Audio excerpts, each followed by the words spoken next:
Welcome back to my YouTube channel at USCYBERCOM. I have not made a video in quite some time, and that is because I have been quite busy focusing on my National Guard career. And I am in the National Guard, so sometimes I work at Palo Alto Networks and sometimes I work in the National Guard, and I have to kind of balance these two careers, and I'm in the National Guard part-time.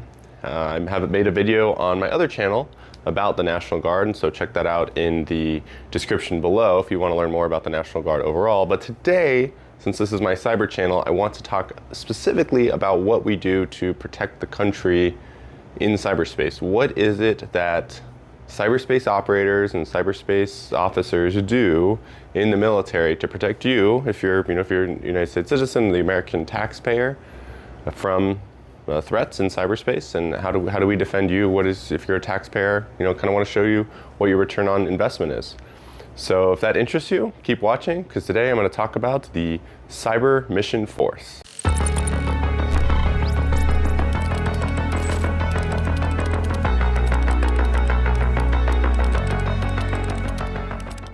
So today I'm going to talk about the Cyber Mission Force, which is United States Cyber Command, also known as USCYBERCOM's set of teams that are responsible for conducting cyber operations.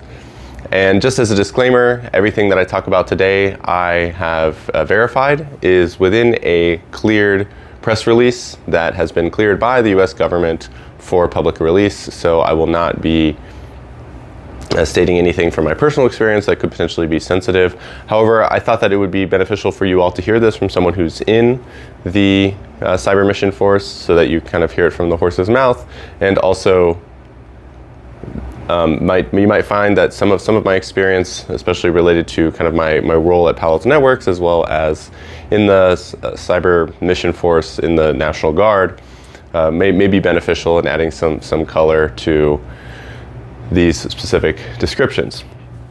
I will also emphasize the specific area that I work in a little bit extra, so that the specific type of team that I'm in a little bit extra, so you can learn a little bit more about that. So first, let me talk about what the Cyber Mission Force consists of. The Cyber Mission Force, according to USCYBERCOM's website, right now contains 135 teams. There are 4 types of teams, and these 4 types of teams conduct 3 types of operations. Let me go through the types of operations first. The first type of operation is the DoDIN operations. DoDIN operations stands for Department of Defense Information Network Operations. Department of Defense, also known as Department of War, has a vast network with tons of different systems, some of them connected, some of them not connected, which cover everything from traditional IT things, military email, finance, all that type of typical stuff you'd see in a business, with lots of stuff you would not see in a business, such as maintaining ships overseas that can conduct warfighting, maintaining fighter planes, maintaining airlift planes, all types of things that are very specific to the military. But all of these usually have some sort of an IT component, and the DoDIN is kind of a weird network because it's not really a connected network. I got into kind of a debate about this with someone online, that it's not really this like connected network that you can just kind of access. It's tons and tons of different systems which are not all connected, not all tracked very well. It's a big mess of tons and tons of systems across the entire Department of Defense. And so it can be very difficult to kind of manage, and that's why DoDIN operations are very, very important. And DoDIN operations really have to do more with the kind of day-to-day tasks of, specifically since this is focused on cybersecurity, of securing the DoDIN. And generally these are going to be sort of threat agnostic actions. So this is going to be just running your patch updates. This is going to be doing your kind of standard firewall rules, etc. These are just type of standard best cybersecurity practices to kind of maintain a secure network. And they're going to differ a little bit from the next type of operation, which is defensive cyber operations. And defensive cyber operations are my specialty, specifically one of the kinds of defensive cyber operations. And so I'm going to talk a little bit more about them at the end. But really the main difference between defensive cyber operations and DoDIN operations is that defensive cyber operations are really going to be focused more on specific types of threats. And so defensive cyber operations are not going to be kind of threat agnostic, just doing your standard patching. It's going to be focused on intelligence of, hey, we know this adversary is conducting these types of actions against these types of systems, or intending to conduct these types of actions against these types of systems.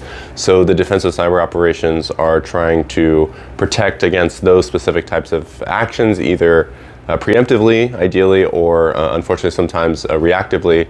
And so defensive cyber operations really focuses on that. And defensive cyber operations is broken up into two parts. And one is internal defensive measures, which I'm going to talk about a little bit more later in the video. And internal defensive measures is kind of what it sounds like. So you're working with the organization that owns the network, and you are basically trying to help them secure it or protect it from this identified threat using the identified intelligence. And so it's really that kind of that really, like it sounds like, it's focused on the internal system itself and defending kind of something that you own, right? What some people call like blue space, right? Sort of our space that we control. This can be done in the DoDIN, but the military is responsible for sort of securing the nation outside of just the DoDIN, and this could include critical infrastructure. Obviously, something I've talked about before is in the National Guard we have different authorities to work with our civilian partners, and so we can work with critical infrastructure organizations which are not part of the military. We can also work with other civilian organizations with the National Guard. The military, actually, the regular military actually has authority to do this as well. There is a sort of an authority called Defense Support to Civil Authorities, DCSA, Defense Support DSCA, that allows the military to actually support civil authorities as well. And so the military actually can support internal defensive measures outside of just the National Guard. But that's going to be a top, but that gets into deep authorities. If that's something you're interested in, please put that in the comments below, and I'll post that on my military channel talking about those different authorities. The main idea is that internal defensive measures, that's really one type of defensive cyber operations. The other type is something called response actions. Now, this can be a little bit confusing because something that I focused on a lot and something that we hear a lot in the industry is incident response, right? And incident response is actually internal defensive measures, and I'll talk about this a little bit later. But incident response is working, again, it's internal, so it's my organization has been attacked, and so I'm going to respond within that organization to collect logs, to remove the adversary, all these things. Response actions are actually attacking the attacker. So the term I've heard used is that it's basically, if you're an archer, it's shooting the other archer because they're shooting at you. So the idea is that you're responding because of a direct attack, and so it's a way of conducting defensive cyber operations because you're still defending yourself, but you're defending yourself by attacking the person that's attacking you in cyberspace in particular. Now, some of you might be thinking, that sounds a little bit offensive to me. That doesn't sound defensive at all. And what's interesting about this is the third type of operation is offensive cyber operations. And if you look at the specific document, the offensive cyber operations and the defensive cyber operations response actions actually conduct the same two functions. So they both conduct cyberspace exploitation and cyberspace attack. So exploitation being kind of inserting yourself, taking advantage of vulnerabilities, etc., and attack being actually sort of executing actions on objectives, actions against sort of in adversary terrain. And they both of these conduct the same actions according to Joint Publication 3-12, which is basically the military's Bible for cyber operations. And you see that they conduct it. So the difference is sort of who's being targeted, whether the target is someone who's actively conducting a cyber attack, and that takedown is sort of as a response action in order to enable defense of your system, or if it's sort of just a direct attack, maybe someone who's not actively conducting cyberspace operations, and that would be offensive cyber operations. So offensive cyber operations are really kind of like unprovoked in that sense, and really it's generally the military's, it's to support some other type of military objective. The specific doctrine says that this is to support a combatant command, so you would have some sort of combatant command in, for example, potentially U.S. Central Command, if we were combating terrorists in the Middle East and we wanted to take some sort of offensive cyber operation there, U.S. Central Command could direct the cyber mission force to conduct offensive cyber operations in the Middle East to support their objectives, and that may not be in response to a direct cyber attack. So in that case, it would be offensive cyber operations rather than defensive cyber operations response actions. If that's confusing, then hopefully my explanation of the different teams will clear it up a little bit. So since we were just talking about offensive cyber operations, I will start there and then I'll work my way back. So offensive cyber operations are generally conducted by combat mission teams, CMTs, and the cyberspace USCYBERCOM definition of CMTs is kind of exactly what I just said. They are there to conduct missions in support of combatant commands, so pretty straightforward. National mission teams are tied to specifically defensive cyber operations response actions. So there's actually a special team, type of team dedicated to response actions, and those are the national mission teams. These teams can have teams that support them in various ways, specifically usually with infrastructure, and so those would be the combat support teams. So combat support teams are a third type of team. And finally, the last type of team that I'm going to kind of spend the rest of the video talking about is a cyber protection team.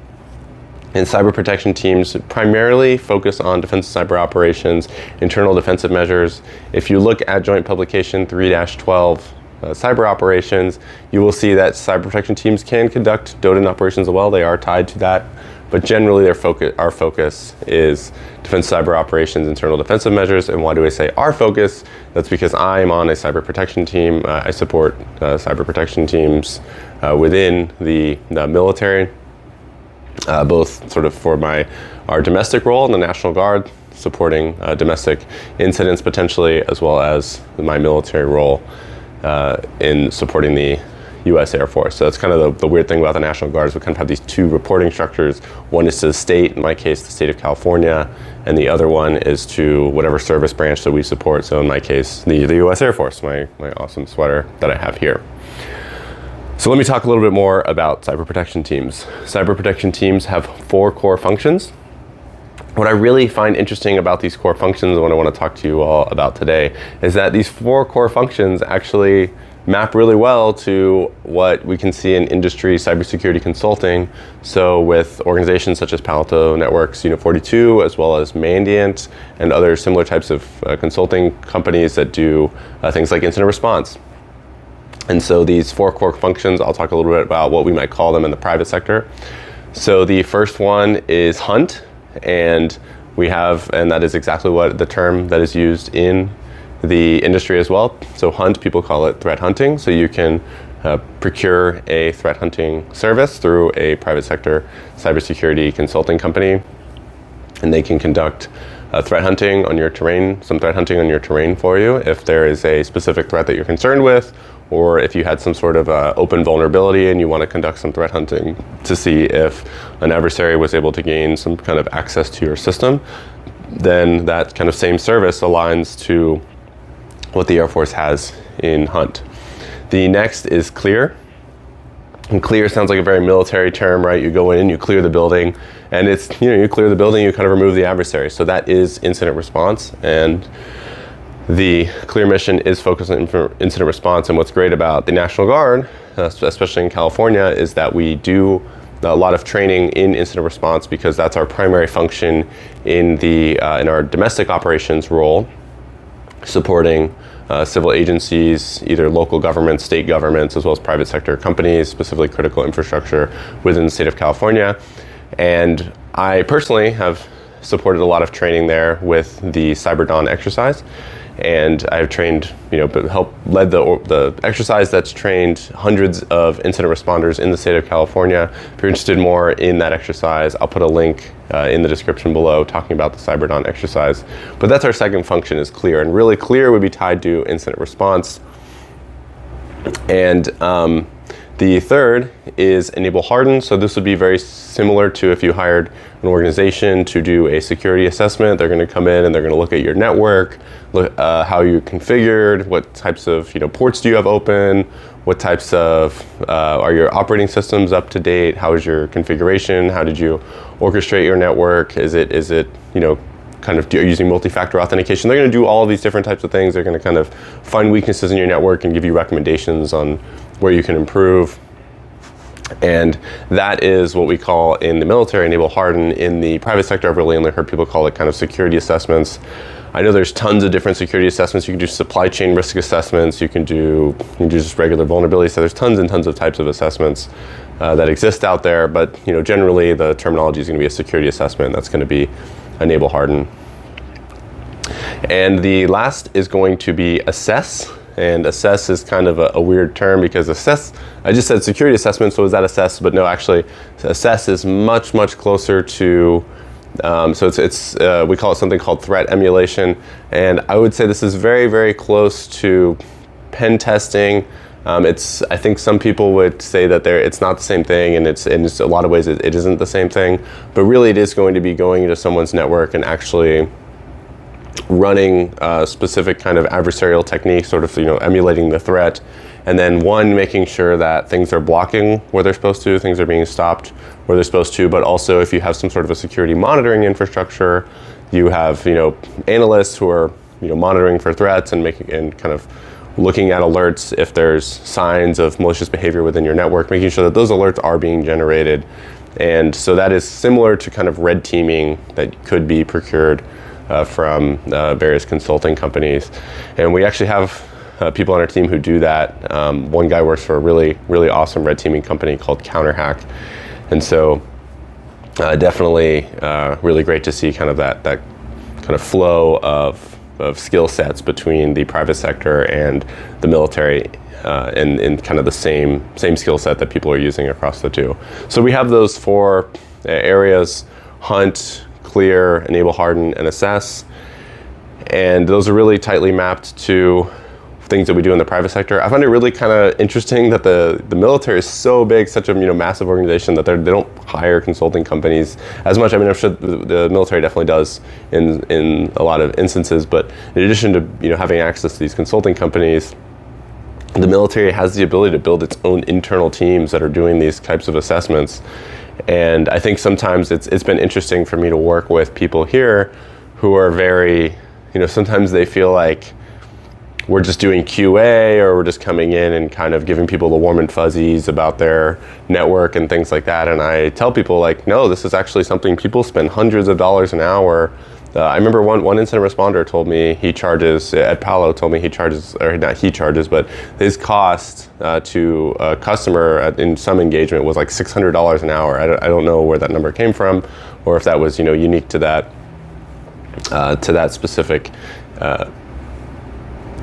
if that was unique to that specific engagement. But the idea is that these things can be really expensive, and so we're providing a very valuable service, something that people spend a lot of money for, and it does make me feel proud to be able to provide that service and to be able to defend the country.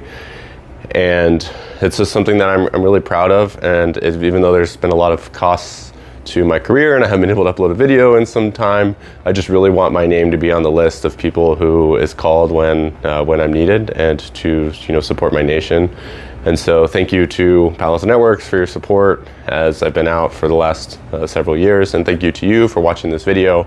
And please, if you like this type of content, if you want to see more of this type of content, please put it in the comments below. I'm happy to continue to make this type of content. If you just want to see me go back to making awesome firewall videos, please tell me that as well. I'm open to constructive criticism. But thank you for your patience as I've not uploaded a video in some time. If you find this type of content interesting, you want to learn more about cybersecurity, please subscribe to my channel. I really would love, maybe this is a little bit aspirational at this point. I don't know if I'm likely to get there, but I would love to hit 1,000 subscribers before the end of the year. So if you like this type of content, please hit subscribe on my channel. I am just trying to make the world a more secure place, and this is the place that I'm doing it. So thanks for watching.